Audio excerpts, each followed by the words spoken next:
Salut et bienvenue à vous. Dans la suite de notre session passionnante de cartographie numérique avec QGIS, parlons de la notion de calcul géométrique.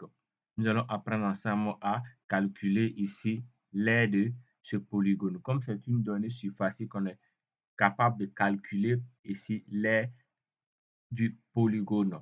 Donc pour ce faire, nous allons aller dans la table d'attributs. Et la notion de la table d'attributs a été élaborée dans les vidéos antérieures. Vous avez cela en description pour mieux comprendre le fonctionnement de cette table.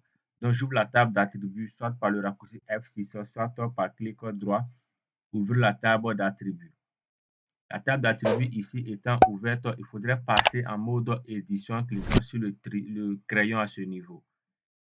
Étant en mode édition, vous viendrez cliquer sur l'option ajouter un champ. Ajouter un champ. Le raccourci c'est CTRL W. Je clique et je vais appeler ce champ-là, je vais l'appeler R. Et à ce niveau-là, j'ai la possibilité, si j'aimerais bien, de changer le type pour avoir cela en nombre décimal à ce niveau-là. Et je peux désigner la longueur totale du caractère et la précision. La précision concerne le nombre de chiffres concernant la décimale. Donc, je fais OK à ce niveau-là. J'ai mon nouveau champ qui est appelé ou ma nouvelle colonne qui est appelée R. Je vais maintenant pour générer ici l'aire de ce polygone passer par la calculatrice de champ. Donc, le raccourci c'est CTRL I.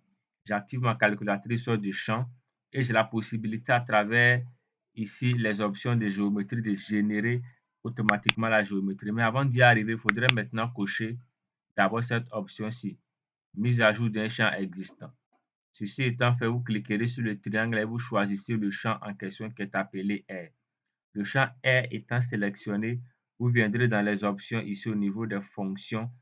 Vous allez chercher géométrie. Dans géométrie, vous déroulez ici en cliquant sur le triangle. Vous cherchez $area à ce niveau-là. Vous double-cliquez et vous avez directement la valeur correspondante qui est là. Si vous faites OK, automatiquement, et vous génère le résultat à ce niveau. Parfois, on se demande c'est quelle unité qui est utilisée, comment changer d'unité, pourquoi est-ce qu'on a une valeur aussi très grande. Pour ce faire, pour arranger tout cela, vous avez la possibilité, vous venez dans l'option projet, vous venez dans les propriétés du projet à ce niveau-là. Propriétés du projet et vous allez rechercher une option très intéressante qui se retrouve à ce niveau-là. Au niveau de général, vous avez mesure et dans mesure, les unités pour les mesures de distance, unités pour les mesures de surface, de superficie autant pour moi. Vous cliquerez au niveau d'ici, vous choisissez kilomètres ou bien une autre unité concernant votre donnée. Donc, je vais ici choisir ici de calculer en kilomètres. Et ensuite, au niveau des superficies, je choisis kilomètres carrés. Vous pouvez choisir ici une valeur en hectares, une valeur en d'autres unités disponibles. Donc, ayant fait cela, je vais valider mes modifications en faisant appliquer d'abord. Ensuite, je fais OK. Ceci étant fait, je retourne dans ma table d'attributs. Et étant dans ma table d'attributs, je vais relancer le calcul. Calculatrice de champ par CTRL I. Je choisis mise à jour d'un champ existant. Ensuite, je choisis mon champ qui est appelé R.